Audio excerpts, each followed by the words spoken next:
Hello, everyone. I would like to welcome everyone to the podcast today, Trademarks Made Easy. This will also be a video on YouTube, but I want to welcome today Karen and Neil Gwartzman of Private Label University. They are two very good friends of mine and colleagues, and I'm so excited to have them on the podcast and YouTube for this interview. We're going to be talking about product selection specifically, but there are a ton of different directions that this conversation will go in, and it's going to be pretty organic today. So let me talk with you all a little bit about Karen and Neil and their background. It's pretty awesome.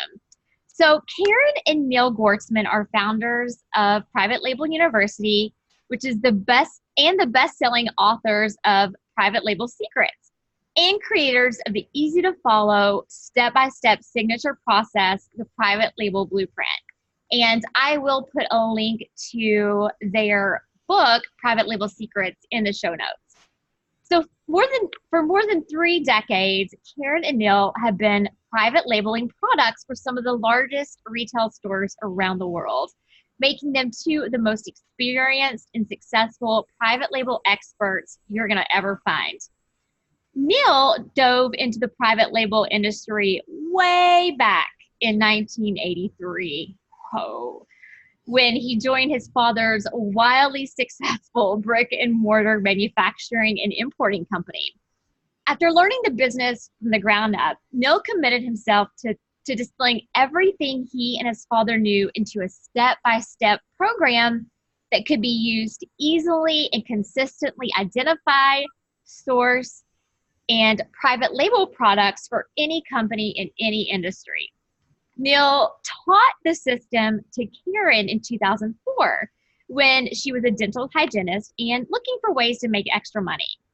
Revenue from her new private label business quickly eclipsed her meager salary, making it an easy decision to quit the dental industry. She joined Neil in his mission to help entrepreneurs and business owners leverage private label products. Once a strategy available only to retail giants to scale their companies and increase brand recognition. Karen and Neil still use this finely tuned system every single day with clients with their own private label products. They have personally private labeled 879 products that have sold and still sell in over 600 retail stores. They've been taught the system to their children, and now their kiddos run an Amazon store that is producing over $30,000 a month in revenue. And yep, they are earning enough to pay their way through any university they choose. That's pretty awesome. Now Karen and Neil are ready to help you do the same. At Private Label University, Karen and Neil know the hidden secrets of how to find the perfect product for your business, create it the right way for you, and get it on the right platforms, not just Amazon, to reach up to 600 times more clients than you're reaching now. They've also tested and identified the key steps required to sell millions of dollars in private label products on your own website, on Amazon, and other online marketplaces, as well as in retail. That's quite a bio, guys. Thank you all so much for being here, and I want to welcome you all to this interview. I really appreciate you all being here. I know that the insight that you're going to provide in this interview is just going to be above and beyond. It's going to be so tangible. And I know that there will definitely be some takeaways for people who are paying attention. So thank you so much. And thank you for being here. And what did I miss? What else do I need to know about Karen and Neil Gwartzman? I think you have it all. I think we're done. The podcast is finished. Thank you so much, Suzi, for inviting us here on this podcast with you. It's an honor to be here with you. We love working with you. You've done such amazing work for us and for our clients, and we're just so happy and honored to be always collaborating on new projects with you. So thank you for inviting us. Likewise. Thank you for being here. Welcome aboard. So tell me a little bit about Private Label University and how you all started this particular business. Because obviously, you all have your own business of doing private label products yourself, and now you're teaching others. So, what happened? Where did that come into play? You just wake up one day, you're like, we're making money. We need to teach other people how to do this. Well, I think, and Neil can talk about this as well, but it's a good question, and it's a question we get asked a lot. Neil has been doing this, private labeling products, and been involved with products internationally, not just China, internationally around the world.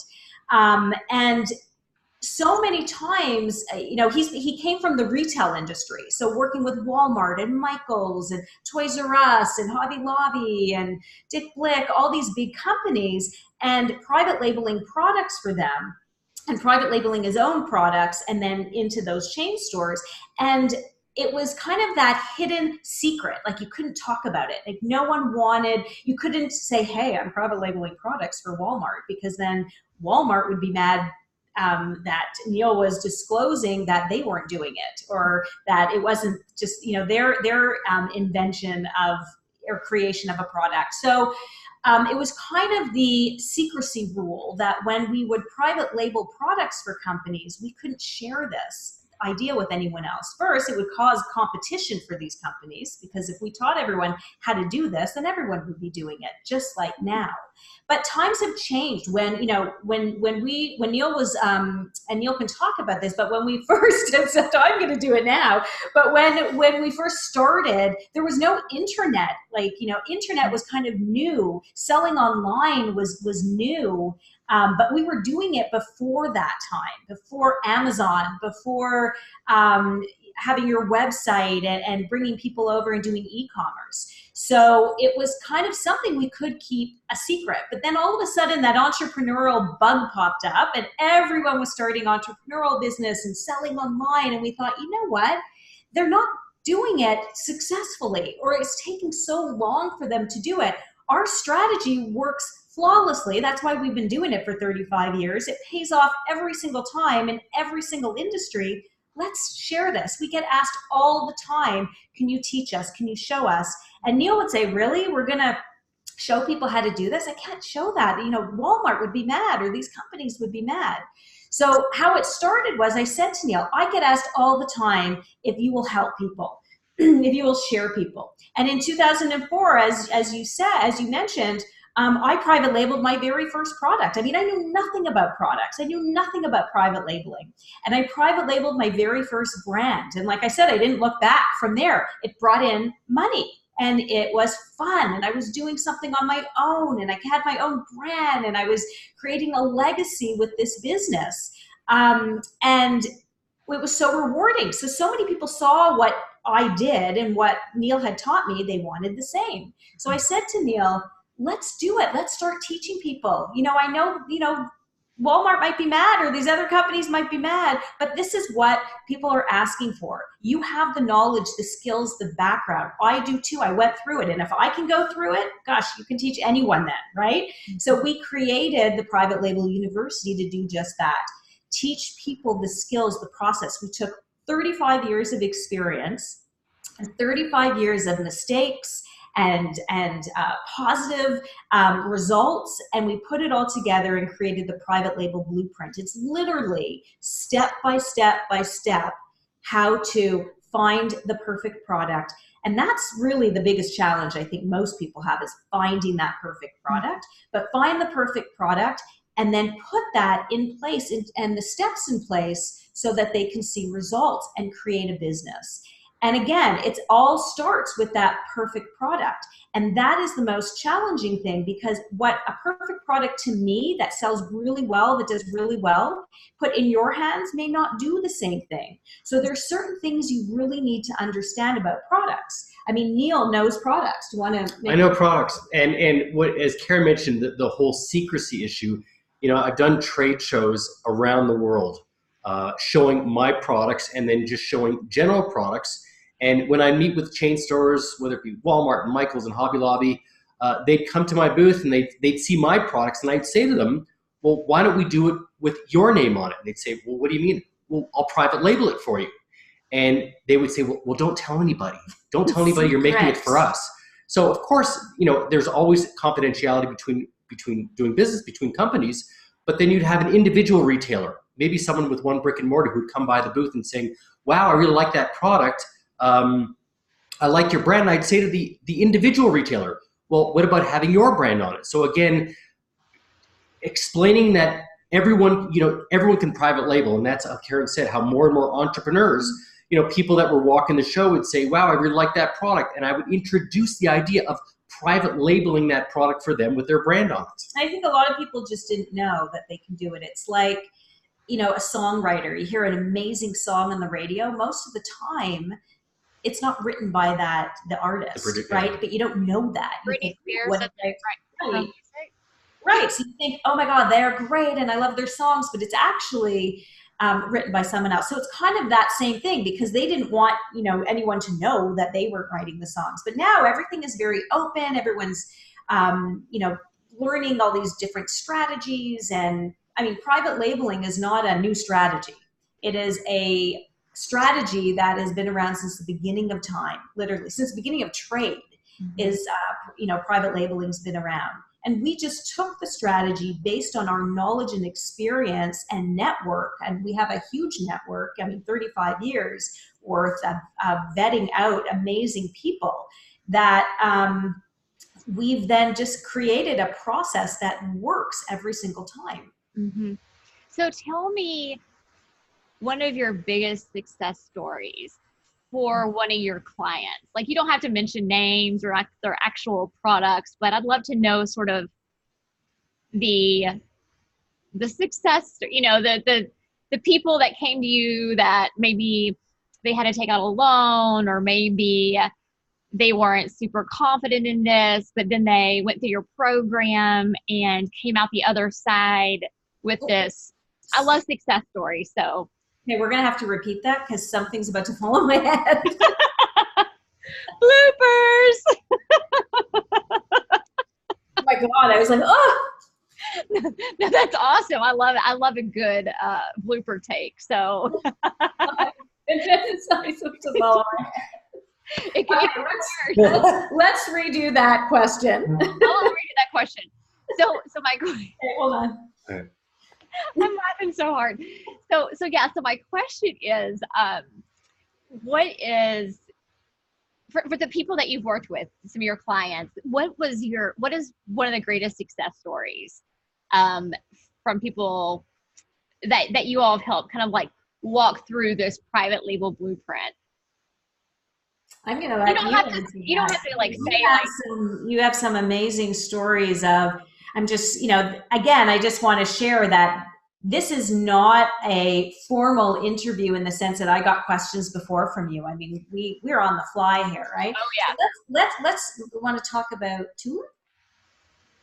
We can talk about, okay. Well, and I guess because I've been so involved with products, and again, coming from the retail background, so introducing the products to stores, there was a company that had developed a special kind of paint. And it was a paint for going on fabric. And fabric painting was really big in the 80s for the puffy shirts and the three. I remember. So it was called puffy paint. I rock some puffy paint shirts. So decorating your shirts, you're bedazzling. How about the word bedazzling? Oh my gosh. I think I wore it to a New Kids on the Block concert. So. Exactly. So I was involved in actually getting that product launched.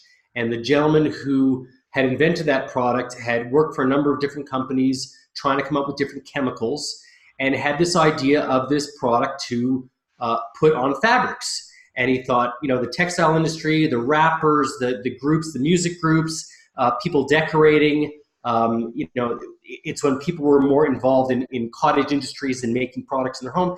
So he developed this product, went to a trade show, and he thought he would show, and he rented this little booth with just a tiny little sign, not really representing his name.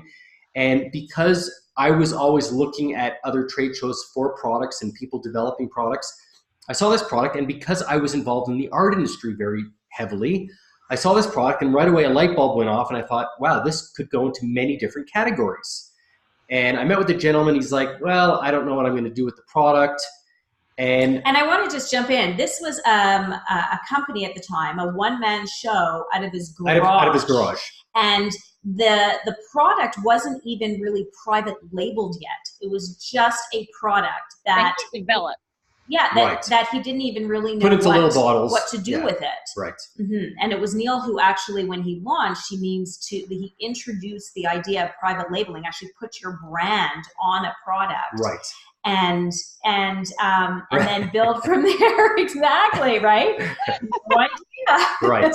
Yeah, and he just thought, well, I'll just sell it and then you can do what you want with it. And I said, well, come up with a name. Let's take a name to it. Let's launch it. Let's get it out in the industry. Yeah, and the name, and it's still there. And then from there, it just developed. And it's been sold a number of times. It's been sold for tens of millions of dollars, and the brand is worldwide. So that's amazing. Yeah. So from making his garage to a name brand. Mm-hmm. And and we've been lucky enough also to work with companies like Martha Stewart, Walmart, Michael's Toys R Us. Those are names we always kind of throw around, but to be able to develop products from them. And a lot of these companies started off not as big as we know them right now, right? Mm-hmm. They were much smaller back then as we helped them take an arbitrage product. If people are familiar with the word arbitrage, where you take an already existing brand and you purchase it at a lower price and then resell it for a higher price. So a lot of these retailers were doing just that, doing arbitrage, going to a wholesaler, buying it wholesale, and then reselling it. But these are other people's brands. It wasn't until when we started getting involved with these companies and teaching and sharing private labeling to have their own brand, when they started growing and they started seeing that the loyalty and the people coming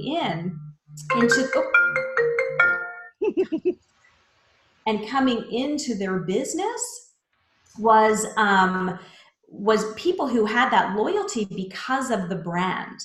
And that's what's key, especially now. Like, times have changed in business. Like, before the internet, we'd go into a store and you'd go into the store and you'd have all these different brands and you knew what store to go into. So like, if you were going into Michael's, you were looking for Crayola crayons, you're going in there getting it. Now there's so much more competition because of online. There's so many places that no one has that real loyalty to be going into a retail store or going into an online site and going back to get something, unless it's a private label brand. And that's why we encourage retailers, online and offline, to be adding private label brands, because that's how you're going to build your loyalty of people coming back, right? Same thing with Amazon. And we love Amazon to launch a business and to launch a product because it's easy to get in front of, but that's not really where you want to be. You're not going to make money there.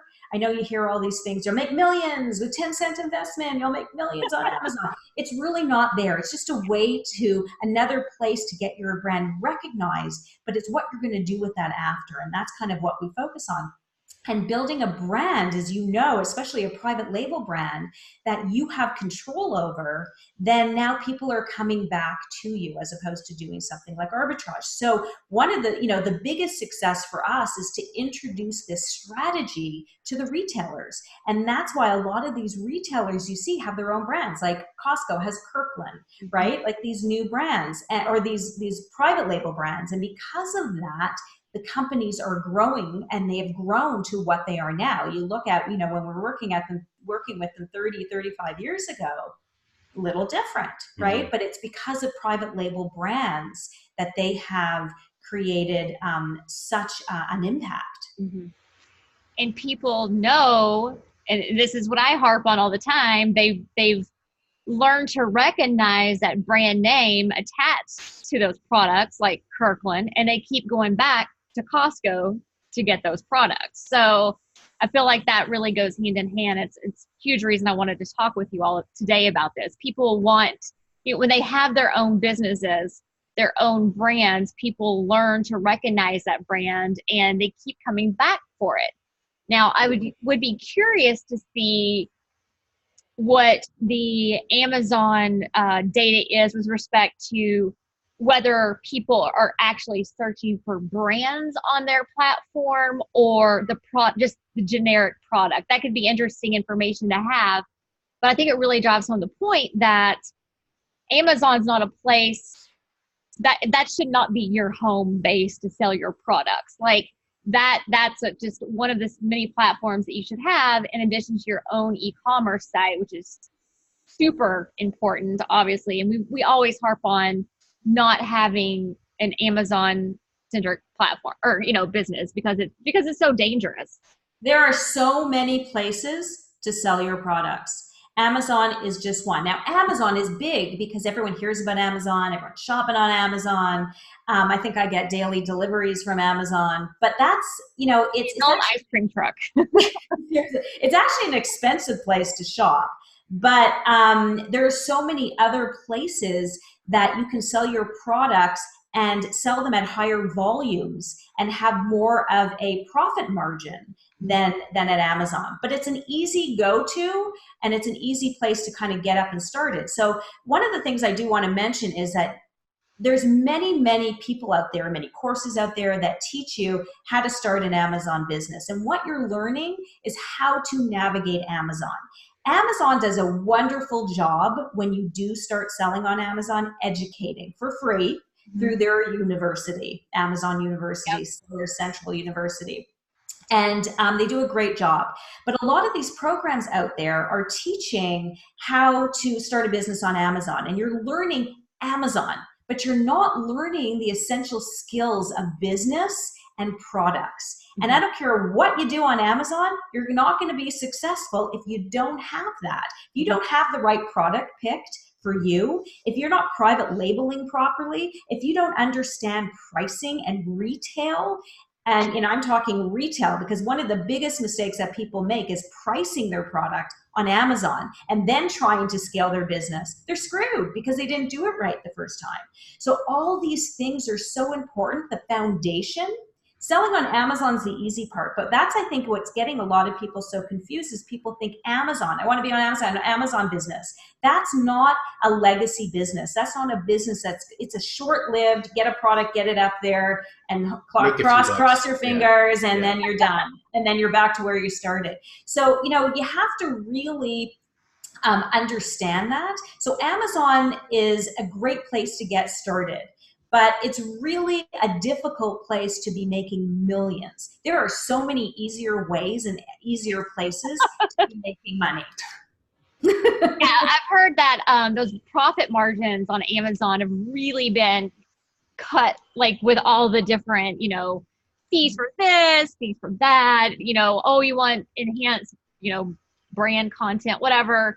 Or you want to enhance your listings, or you want to take part in transparency. There are all these little things that Amazon does. It just kind of chips away ever so slightly at those profit margins. And at the end of the day, sellers on Amazon are renting property, right? They're renting their place on the Amazon platform. Amazon is that evil landlord, and they act all nice. It's like the casino. The casinos. Everyone sees all the money going out.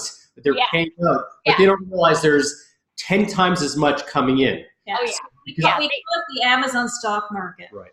The Amazon stock market. I like that. I like that. People don't realize all the ways that. Don't get me wrong. It's a great place to get started and get people. People will go to Amazon to look, but even in our personal businesses, the majority of our income, our revenue that comes in is actually not from Amazon. It's actually from the other places. So, but people need to understand that when they're, you're signing up for something or you're educating yourself on stuff, to start an online business or an Amazon business, you're getting just that. You're getting the information on maybe how to start it up or how to do that. A lot of that information is free, but you're not understanding the beforehand, the foundational part of the business, because that's what's going to make you money. Mm-hmm. Proper product selection is a huge selection and pricing and how to work with suppliers and manufacturers. And it's not the stuff, and I'm not talking just China. anywhere, right? International business and even national business. And that's one of the things that we really, really, really focus on, especially when we do our live events. And you've been part of our live events and our upcoming live events as well. I mean, we don't hold anything back. I mean, we walk through the blueprint with you, implement, and we discuss all this. And we set you up. We share our team and our resources, the ones that we actually use in our business. You get to work with our team and have them support you in your business. But what we're teaching is the process, the foundation, creating that foundation so then you can take it online, or you can take it retail, or you can take it to Amazon. But if you don't have that foundation and all those steps and those pieces in place, it's a mess. It's like everyone's giving you pieces of the puzzle, but you can't put the pieces together, right? You're missing a piece here. And let me tell you, if you miss one piece of that puzzle, it could cost you a ton of money. It's like, someone who wants to become a surgeon, you can go through your 15 years of medical school, become the best surgeon around, or you can maybe, I see a quick course for 3 days and I'll be a master surgeon. It just doesn't happen. You have to have, you have to have the experience. You have to have those interactions. You have to have a process and a system, and you can't hold back pieces. So, it could take 35 years like we did, or you could do it faster and learn from people.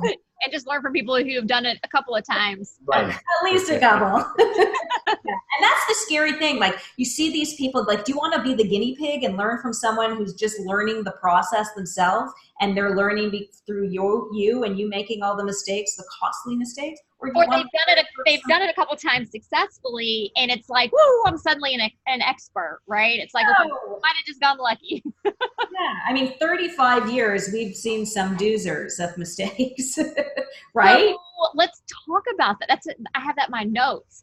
What's one of the biggest, you can either talk about, or both, one of the biggest mistakes that you've seen, and or just in general, what are some of the biggest mistakes that you see in this space that people are making? Price. I think the biggest mistake that people are making are really not vetting out the information they're receiving and from who they're receiving it from. Like, we had someone who had, they were, I saw this on YouTube. Or actually, we had someone, I'll actually use this example. We had someone actually last week who had called us, got on a call with us and said, I just wanted to tell you I've been following you. Everything's been great. But I signed up for a different program. I took this program and I followed it and I made $1 million. And I was like, oh my God, that's great. How can I help you? That's great. I'm glad, this program, someone else's program worked. I think that's great. But how can I help you? And they said, well, here's the thing. I actually ended up investing 1.7 into my program. So I look at Neil and I go, okay, did I hear that correctly? Yeah, those numbers. So you didn't make $1 million. You actually lost $700,000. So I said, well, what happened? He said, well, part of the program is you have to do this, you have to do this, and they were sharing all this stuff with the program. And I'm looking at Neil going, they're not teaching you what you need to know to grow and build a business. They're teaching you how to do, marketing and these sneaky little stuff through, things that are not legal. I'm not going to talk about, but not legal, especially with a lawyer here on the call. But it was crazy. So he said to me, I made $1 million, but I spent 1.7. Okay, you didn't make $1 million. And that's what I'm talking about. These little things that you think you're doing, you're not reeling these shortcuts. That was just crazy. But as far as some of our stuff, we've made mistakes along the way. We've been doing this for 35 years. Mistakes are going to happen, right? We had some doozers, which we talk about at live events. I'm not going to talk about it here, but one of them, we almost got deported originally from Canada. But it was just because of a simple document. That just was, it was overlooked. It was filed, it was just overlooked. Yeah. So like little things like that, like literally, like I thought, oh my God, we're getting shipped back to Canada, right? Like just little things that we've seen a lot of things. You all were getting deported back to Canada. Okay, I thought maybe Canada was like deporting you to the US. I was like, yeah, it was like crazy. You know, we get calls all the time where people are getting shipments in and their shipments are seized, and they're seized because of what they're hearing online or what someone taught them. And these are being taught by people who don't have the experience. I mean, Neil is very well vested and experienced and connected with customs, with now immigration, with all these things that have to do with building a business and a product. That is really, really important, that you need people around you that can help you with this. Otherwise, you know, you have issues. Like we had a company that called us, actually it was a one-man show also, just followed some process, started bringing stuff in, things were seized, and he was fine. Wasn't it $60,000? Yeah. oh, Yeah. Shut down his business. Yeah, doesn't do it. And it was because you just didn't have the right information. Like I said, there's so much noise out there that it's really difficult to know what is what and is this real and is not real. So advice, vet the people. If you can't talk to the people, like we have our doors open. Like if you want to call us or you want to set up a time with us, you want to private message us, we're not like celebrity people like hiding behind things or thinking. You have a physical location. Yes, and we want to help. We want to be able to ask us questions. When we have our mentoring, like we mentor a handful of people, because just Neil and I, and we are vetted and vested in your business. So we're always doing stuff within your business.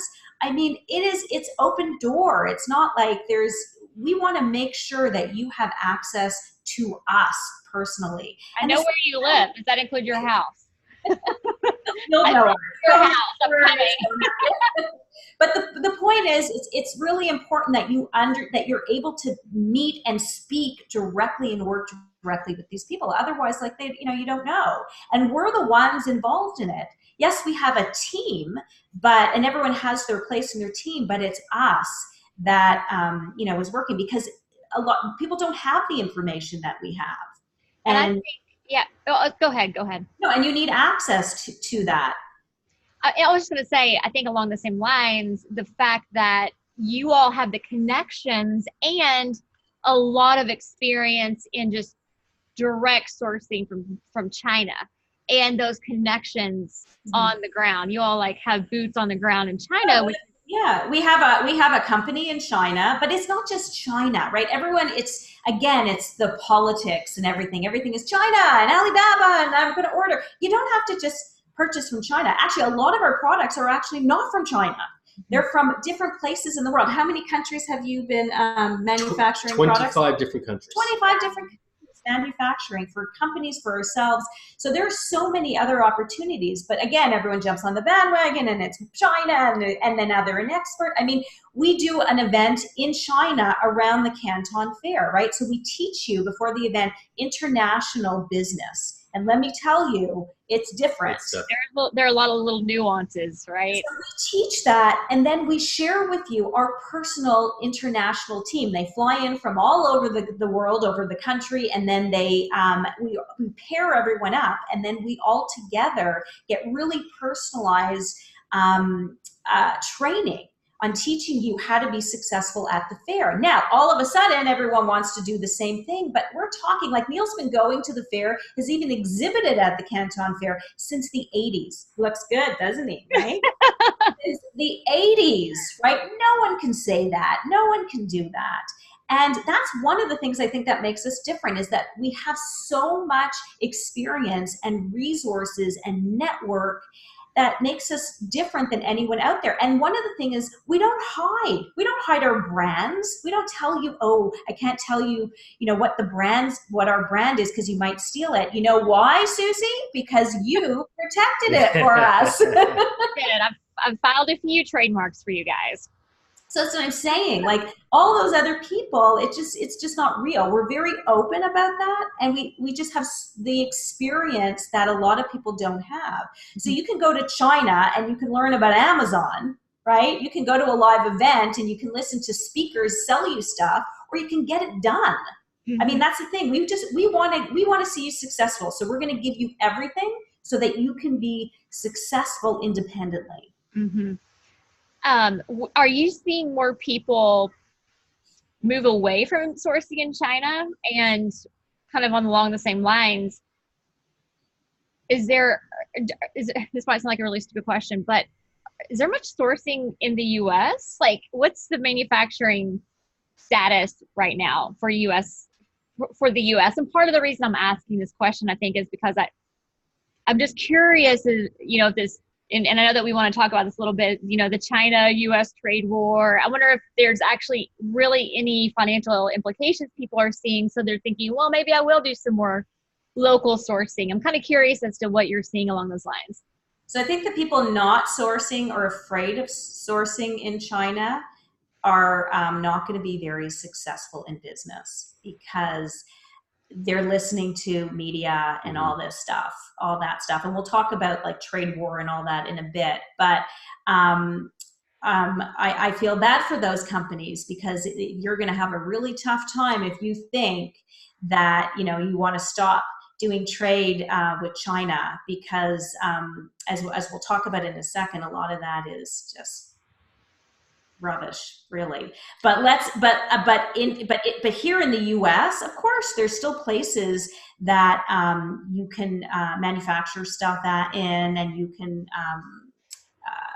still do business with. But there's few. That's the thing. It's very few. Do you want to comment on that? Because it has to do with any product, no matter whether it be in Europe or Canada or Mexico, South America. It's going to come down to where your raw materials are from, where the best manufacturing capabilities are. They're not just in China.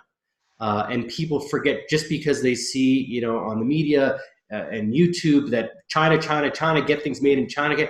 But there are many other places. And like you say, in the US, there are still manufacturing that's being done in the US. However, you have to look at the cost. If someone doesn't want to commit to buying 100 or 500 pieces and only wants to test 20 pieces, well, maybe it's better getting them done in America to get the product launched. And some of our clients, we actually recommend and work with them on just sourcing in the US and Canada and Europe, because those products would just be better if they were sourced there. So, we don't always say, oh, go to China and do it in China. Some products we don't recommend. Exactly. And it's perceived value too. If you can say this product is made in the UK, or it's made in Brazil, or, someplace else other than China, sometimes wow, it's made in Italy, it's made in France. And if the cost is minimal to have those produced there, then why not look for other places? But I think, again, we've been bombarded with the idea where make it in China, it's so cheap. And of course, now the problem, and as we get into talking about trade wars, where people are saying just get it made in these other countries because it's so much less. But there are barriers to that too. So let's talk about that, because that is a huge topic that, honestly, we could do another podcast with. But it's, about the trade wars, right? About, China. Firstly, I just want to get it out there, just so you know. A lot of what people are hearing, first of all, tariffs and all those words that, Neil and I laugh, because all of a sudden now they're sexy words that you would, have dinner over. Tariffs have been around. It's not a sexy word. Show me your tariffs. Tariffs have been around literally since the beginning of trade. They have been. Like, do you want to talk a little bit about tariffs? Because I think a lot of what people are hearing is political, is politics. And they are being bombarded by the media, and then the media is creating this mindset about China and international business, and it's really it's all lies. And we were in New York, and we met with, there was actually a kind of a group discussion. There was some marketers there saying, oh, since Trump started to implementing the idea of having tariffs, and I went, what? Tariffs have been around forever. Oh, no, it just started in the past year. I said, what? Tariffs have been around since people were trading products. Since it was going from territory to territory, there were tariffs set up for protection of those territories. And it's the same idea in the United States, in China, and Canada. It's set up to protect companies and continents. And the tariffs change every single day. Every day, So tariffs can change. it could be 100%, 200%, 300%, 2%, 25%, 30%. So all this political stuff that they're hearing, it's not new. I have many products that are duty free. People say, no, it's impossible duty free. You know, it's at 30%, it's at 25%. No, it's not. It's just they're getting the wrong information. Mm-hmm. And that's been a big problem. And again, the media hyping up the idea where, the tariff wars and the trade wars. You know what? We're not at war with China. We're not sending troops into China, and China's not sending troops here. It's all political. Yeah. And the media loves anything that creates drama. You know, if it bleeds, it leads. They just want more eyeballs, and so we've been getting the whole comments now of, I got to get my products made somewhere else. So my Chinese company is now going to set up in Vietnam, and then in Vietnam, I'm going to have it imported in, or I'm going to have my products sent over to Vietnam, and then I don't have to pay tariffs. Well, newsflash. You can't do that. And the government in China knows. We've actually had clients who have brought products over, have tried that. They're now clients, at the time weren't, who have done that, and were charged 2 tariffs, 2 duties. Mm-hmm. You just can't ship a product from another country to another country to avoid tariffs, to avoid taxes. You can't do that. It's illegal. And the government can't, it's not like, no one's going to find out if you do it this way. And if you keep it under here and under this value, everything that comes through borders is documented. Mm-hmm. And that's actually a good segue into, not only is it documented with where it's coming from, but exactly where it's coming from. So the government documents what company it's coming from, what supplier it's coming from, who is the contact person, their phone number, their address, what you bought, how much you bought, when you bought it with, where it's coming into, everything. And I know that a lot of people have heard that there's programs out there like Panjiva, some of the other programs, Datamine, that where you can access all this information. But just so you know, it is available to anyone. This is public information, and it's free information to see. So a lot of people now, marketers, are now going in saying, hey, we have a program that can pull in all this information, and you can see where your competitor is buying products, what suppliers they're buying it from, how much they brought in. But the thing is, you don't have to pay for that. That's open to the public. You can is that a government website? Yes, through customs. Oh, the customs? Okay. Yeah. So you can access this information. But the thing is, do you want your information available? We have actually created a program called Concealed, because Neil, like I said, works very closely with the government. And we have been able to, with our clients and those who want, be able to conceal their information, keep it visible and invisible, keep it invisible so that people cannot access, keep it private, so that people cannot access when they're going into sites to find out who your supplier is, how much you brought in, what you brought in. I mean, we've been doing this for years. I mean, you wouldn't be able to track any information of any of our clients or us because we have protected them and their brand and their information. So this is a service that we provide. We don't advertise it on our website. We don't do any of this, but this is a service that if anyone is interested in protecting so that other people, other companies or people searching for you and what you're doing, then please reach out to us. We have a Facebook page, Private Label University for the private labeler, and you can join the group and then private message us, and we'd be more than happy to get on a call with you and help you protect your information so that people can't find out where you're importing products from if you're importing. And it's so important with, everyone's saying that there's so much competition, whether it be on Amazon or other online platforms, to guard, protect, and conceal your information so it's invisible to anyone else. Yeah. So it goes even beyond, protecting with a trademark or a patent. You now have to protect literally where your information and your source is coming from. And there are ways of doing that, and they're really simple, easy ways that we want to help people protect their their rights. Mm-hmm.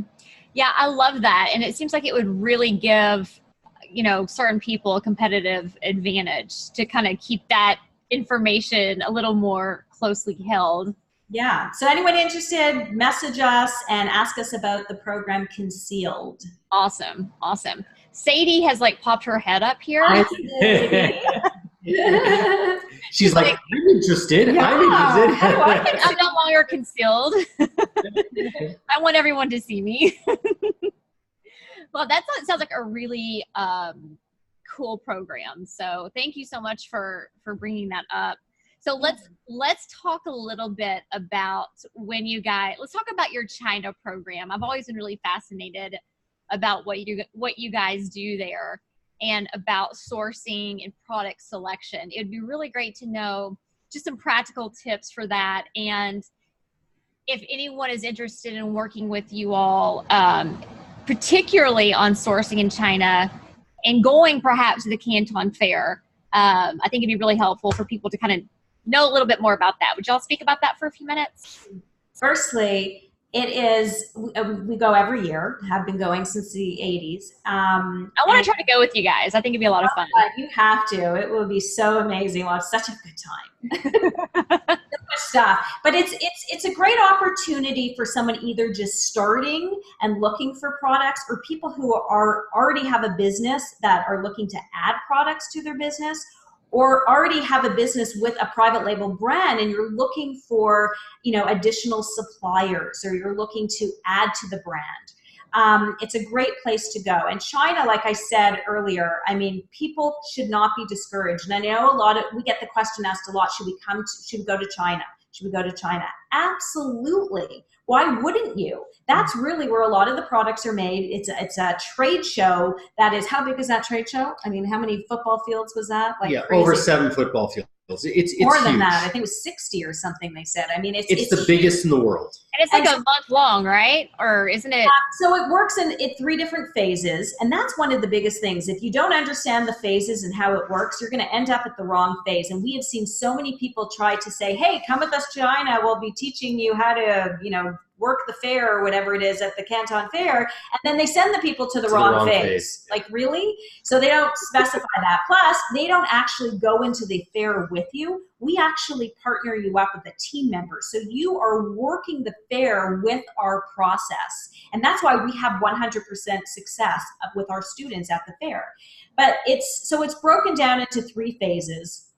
And depending on what phase you go to, what we do is we prep and teach you live and are with you through the whole process of how to pick the perfect product, how to do international business, how to source everything. But I have to say, one of the other things that we have seen, so the fair is twice a year. And if you are an online seller, okay, it is highly recommended that you do not attend the fair in October. It's really going to be a waste of your time. The Canton Fair was built and created for the retailer. Retail, when you get into retail stores, their projections for sales and private labeling products and developing products are on a totally different calendar than someone who's doing something like that online, like doing a business online, especially like an Amazon business.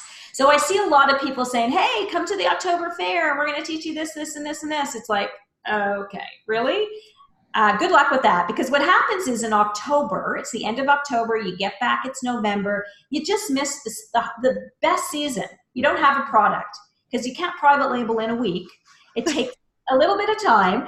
And so you miss that whole season. Then you get into holidays. Then you get into the Chinese holidays. Then all of a sudden, you're at the fair in April. Right. So yeah, you might as well just go in April to go to the fair. Right. But it is worth it to go. And it's worth it to go with the right people. And I'm not suggesting like, oh, you have to come with us, but we are the only program out there that actually does it with you, even inside the fair. Read the fine details. So, and that's where you need the help the most. I mean, you're not going to go all the way to China. Like, look at, what other people are teaching. You want to learn from top Amazon sellers? How is that helping you when you're in China? Learn that when you're in the US. You want to learn from, people who've been to the fair once or twice or 3 times. Good luck with that, right? You want to make sure that you're learning from people who have done it a million times over, and they're with you side by side holding your hand, not like, okay, go loose at the fair. That fair is huge, and no one speaks English. I was going to say, learn some Mandarin really quick before Right. Yeah. Or no one speaks English. 8 hours to learn it. Or even companies that take them in groups and they all walk as one group looking at the How do you same get any clock. work It's like, done? how do you get any work? Exactly. Yeah. So Yeah. we're very specialized, but we're also very comfortable. I mean, we have a team that comes in from, we do this, we've been doing this for decades. So for us, it's very comfortable, and you're going to get this. I mean, throw it on us, a challenge. Let me ask you just. And it's so important, like Karen says, understanding international business in China, doing business in China. Even we have a lot of native people from Taiwan and from China who have come onto our event because they're starting a business, and you say, well, you're Chinese, you live in China, just, go and buy it and sell it. And it's not that easy. Yeah. Even interacting and communicating with the proper terminology and information to approach manufacturers and companies, especially at the Canton Fair, is very different from just going to a local trade show in Las Vegas and it's very specific to your product too. Yes. Right? And to the industry. Every industry you have to deal with at a very individual basis. So it's not as generic as people think. So you're dealing with not only cultural issues, you got business specifics when you're dealing with Chinese, and then you have your industry specific considerations. Yeah. When and people ask me that I have conversations with clients sometimes about these, and I'm going to give a very big generalization, but I feel like my clients who have selected products that are sort of a lifestyle product, like they love a specific sport, so they're going to private label products that kind of relate to that sport. They seem to me happier, right, than people who just kind of do the product selection in a more methodical way. Do you all have any insight into product selection like that? Like, do you think it's better for people to have sort of a passion for their products, or do you think they should take a more clinical approach to it? Well, the yoga. I love, firstly, that you brought this up, because again, going back to a lot of the noise on social media, find your product by jumping into this app program and see what everyone's selling, which is, when you look at the numbers, aren't even real numbers. Don't even get me started with that. And you're looking at all these revenue numbers that aren't real, and I'm going to pick a product based on that, and I know nothing about this and this and this, and then people are picking products like that. I mean, honestly, that is business suicide. So we don't recommend, listen, I mean, doing it since the beginning of the internet. There was no apps. There was no extra features that I could go on to, it was microfiche and trade catalogs. Microfiche, now you're really... Right. So, I mean, we know products, right? We know products. But the thing is, it's like you don't have to rely or spend money on all these apps and how to pick the perfect product based on, what statistics are saying. You do have to do some research, don't get me wrong. And you have to, do the research and understanding, the audience and all that stuff. But to pick a product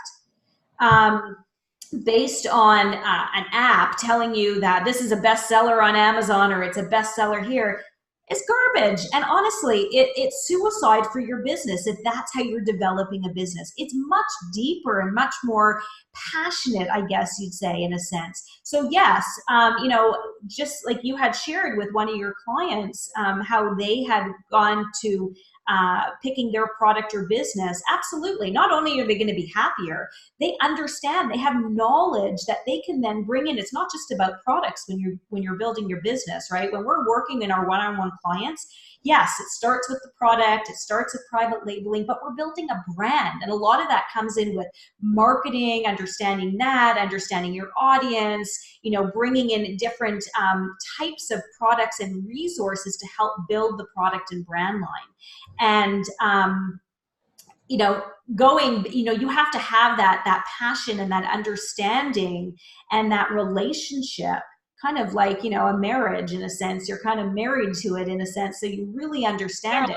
If you're going in with like, oh, this is a top selling product I know nothing about, like, you know, we had a man working who had picked a product in the female personal space. What do you know about it? Doesn't have kids that are girls, not married. What do you know about it? Like, whoa. You read a lot of magazines and saying, oh, this is what people tell me. But you don't know. He was told that that was the hot product based on this, and it didn't last. I am I'm really glad that we brought this up, because I think it's such a tangible thing. I'm really big on when people are doing their product selection. I think it's personally important to, you know, not just look, the numbers are important, but they don't tell the whole story. And you made a good point, I think, about, you know, when it comes to the whole, like building an entire business, right? Like you're building a brand. One thing I've also noticed with this is when we're doing brand name creation, trademark creation, or what if they've done it, it's so much easier for them to come up with that name, because otherwise they're just kind of like picking a name out of a hat, right? And when you do that, you can't create any type of emotional connection with your consumer. And that's obviously super important, in my opinion, to be able to create that emotional connection with the consumer. And you do that via your brand name and your overall branding. It's a lot harder when you have a guy selecting, you know, female-oriented products to really be able to create that emotional connection with the consumer. Mm-hmm. No, so. Absolutely. And that's the key. Are you looking for something to just find any product that you can get up online based on, you know, this one's selling, you know, really, really well, and be short-lived for, you know, a month, 2 months, and then you have nothing? And then you got to start over again? Or are you looking at building a sustainable brand and business? Mm-hmm. Because then that has to start from somewhere. You know, we talk about story telling, right? We talk about what's your story, right? What's our story? I mean, I have a story. That's why I do what I do. Neil has a story. That's why he does what he do. I mean, if I just pick some random product, what is my story? That's the connection that needs to be made. Mm-hmm. And that's why when we help people pick their products, it's not about a quick marketing scheme or tool saying, hey, pick your product based on this. We're literally interviewing you. I mean, you have a product discovery session with us where we're sitting with you and helping and diving in with you to really make sure that the products that you're picking are the right ones. Like I said earlier, what might be right for me may not be right for you. Even though, you know, I'm selling millions of this, you get into your hands, you may sell nothing.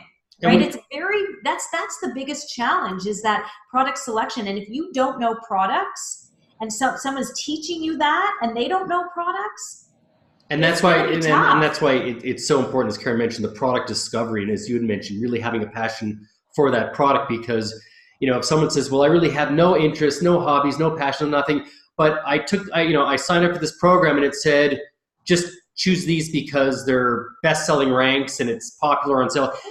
You're not going to be behind the product. If I met someone who sold pet products but doesn't have any pets, hates animals, doesn't give back to animals, I'm going to say, well, why are you in that business? Well, someone told me I could make some money selling pet products. It's going to be very tough. You're going to see it. I mean, I use the example of the poop. You know, we have St. Bernards, right? And they make big poops. Yeah.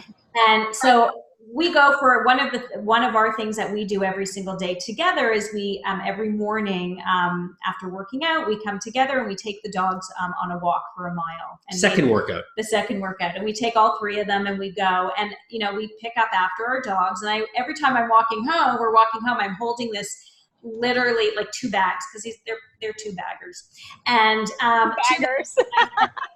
I am so passionate and in love with my dogs that I think I can sell their poop. I honestly think I could sell their poop, and I know people buy it.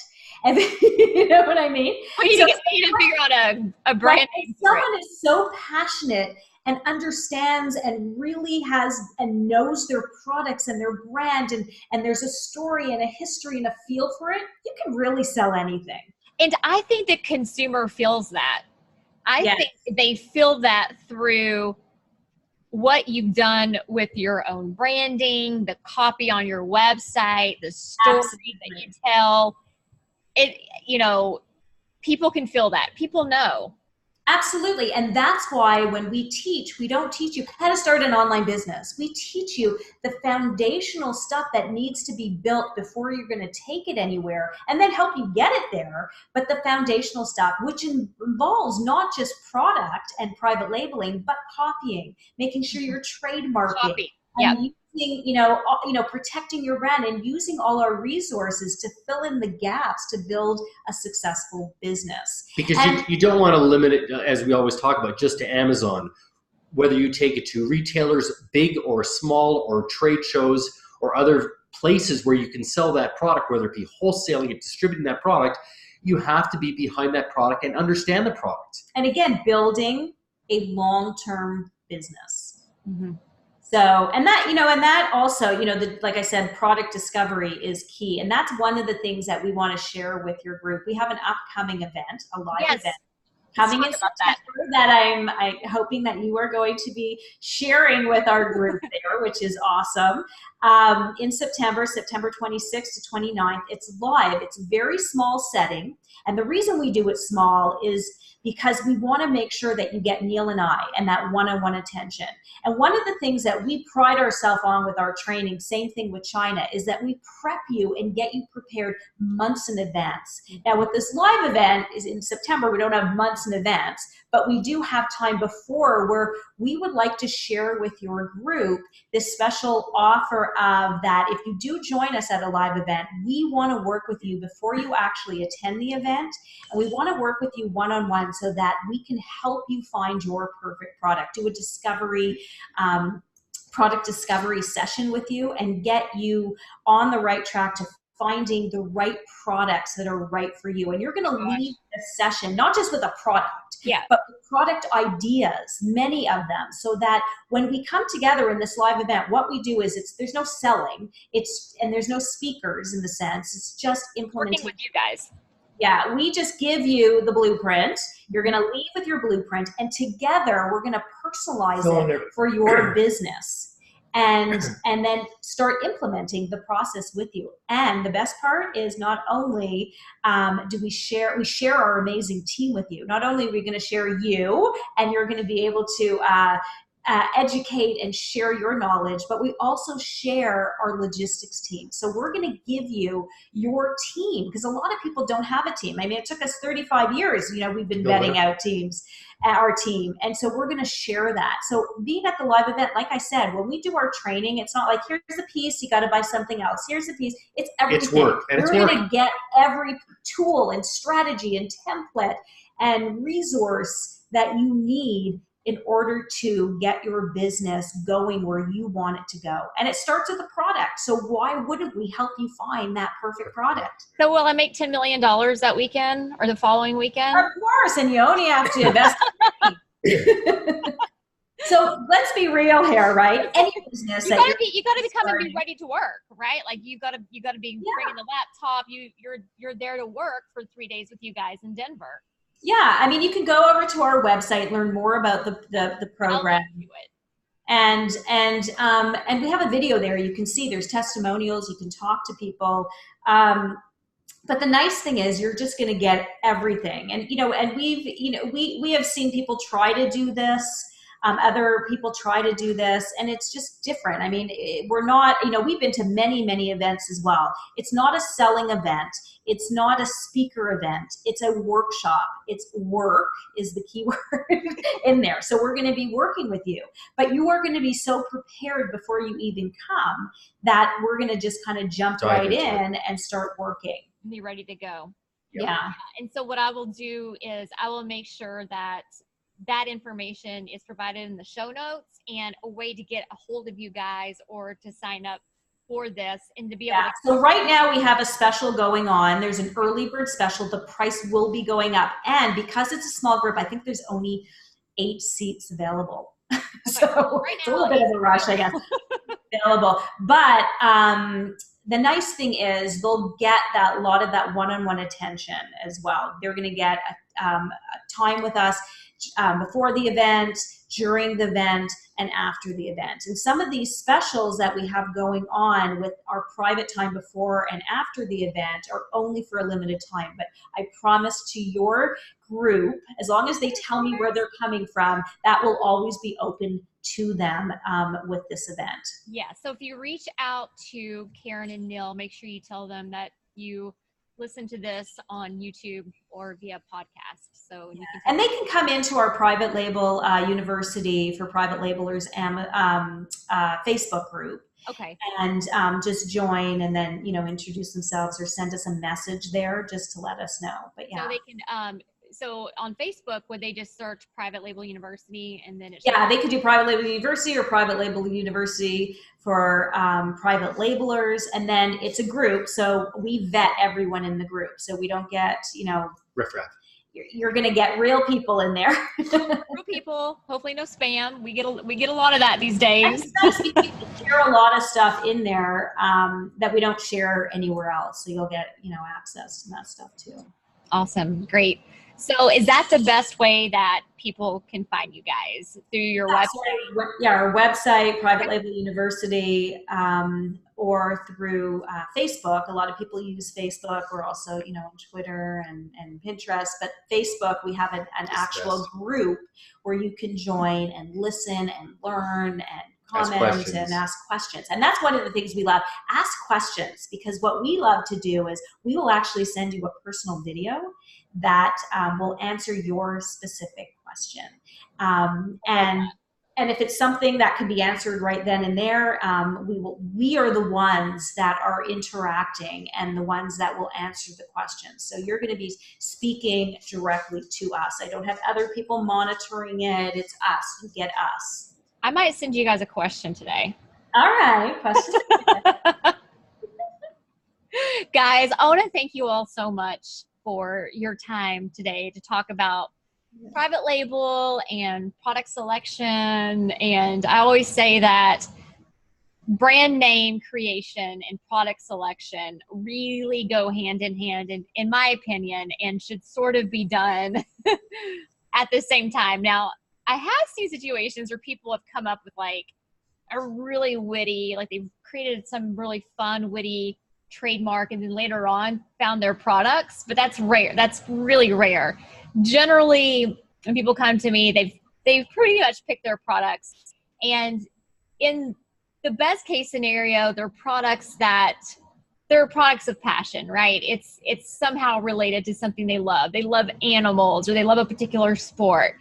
And in those situations, when we're doing the brand name creation, it actually makes my job a whole lot easier, because I know where their brand vision is. I know their passion, and I know their desired in consumer. I know their geographic, like their target market, or their demographic. So it makes it so much easier for me too when people are kind of doing the whole brand name creation and product selection. And then plus, when people are selecting products they're passionate about, they're not just like selecting some trademark, some name from the dictionary, which obviously can be really challenging when you're trying to create that emotional connection with the consumer. Sometimes it just doesn't exist. So, but guys, thank you all so much again for being here. And I'm going to link to everything that we discussed in the show notes.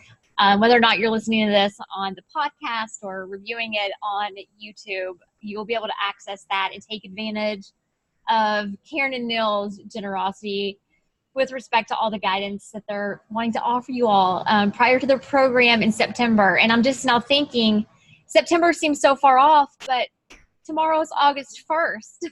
It's true. I mean, that was when I just sent an email actually out to say, I know it's like the end of the summer. Now is the time you want to do well during the busiest season, which is literally coming up, right? So you got to get your act together now so that you can be ready and start making money during, you know, Q4. But I have to say, I want to thank you firstly for inviting us again. It was awesome. And, you know, we have one of the things that we really really stress, especially as you had mentioned, you know, with brand and building a brand, is to make sure you're protecting it. And that's why we work personally on a personal basis with you, but also share you and your knowledge with people. So, you know, we've done a lot of projects together. We had a summit together. We've done other projects together. We have some upcoming stuff happening.